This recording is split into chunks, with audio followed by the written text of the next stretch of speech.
So నేను ఒక విషయంలో బీఆర్ఎస్ అయితే చాలా ఫెయిల్ అయిందని చెప్తా, దారుణంగా ఫెయిల్ అయిందని చెప్తా. ఏ విషయంలో తెలుసా?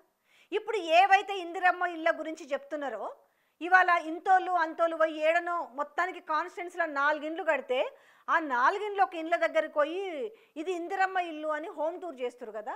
కనీసం బీఆర్ఎస్లు ఇప్పటికన్నా కళ్ళు తెరిచి కనీసం ఎక్కడెక్కడ ఎన్నెన్ని డబుల్ బెడ్రూమ్లు కట్టిరు.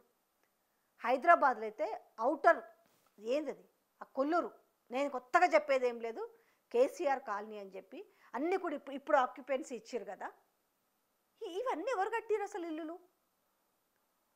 ఇవన్నీ వెలికి తీసి ఇప్పుడు మళ్ళీ అన్నీ రిపీట్ చేసి ప్రజలకు చెప్పాల్సినంత అవసరం ఉందేమో. ఎందుకంటే ఆనాడు కట్టిన డబుల్ బెడ్రూమ్ ఇళ్ళకు కూడా 3 రంగుల కలర్లు వేసి ఇది మేమే కట్టినామని చెప్తుంటే ఇది కాదు అని చెప్పలేకపోతున్నారేమో, దీని విషయంలో సక్సెస్ కాలేకపోతున్నారేమో అనిపించింది.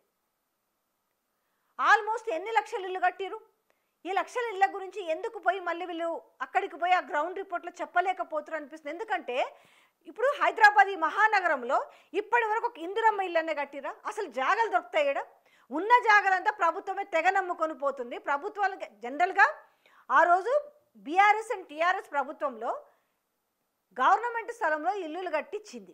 కనీసం ఇక్కడ ఎక్కడన్నా కూడా గవర్నమెంట్ జాగాలో ఒక ఇల్లు కట్టిందా ఈ కాంగ్రెస్ పార్టీ ప్రభుత్వం?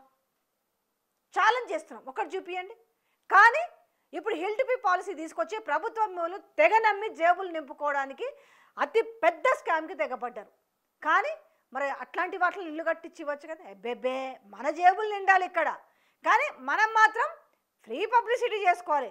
ఎంత దారుణం అంటే ఎంత దిగజారి తెగబడ్డారంటే ఆనాడు ప్రభుత్వంలో కట్టిన ఇళ్ళని హోమ్ టూర్లు చేసి ఇవి కాంగ్రెస్ పార్టీ హయాంలో కట్టినామని చెప్తున్నారు. కాస్త ప్రజలారా మీరన్న కొంచెము కళ్ళు తెరిచి చూడండి, ఆ ఇల్లు ఎప్పుడు కట్టిరు, ఎవరు కట్టిరు, అసలు వాళ్ళ పబ్లిసిటీ ఏందో. మీకు కూడా బాధ్యత ఉంది తిప్పికొట్టేది. మేమే నిజాలు చెప్పాల్సిన బాధ్యతలు కాదు, మీరు కూడా నిజాలు చెప్పొచ్చు.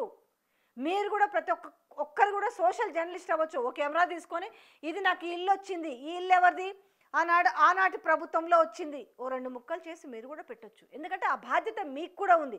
ఇందులో నిజమేంది అబద్ధమేంది అనేసి, ఎందుకంటే అందరికంటే ఎక్కువ మీకే బాగా తెలుసు కాబట్టి.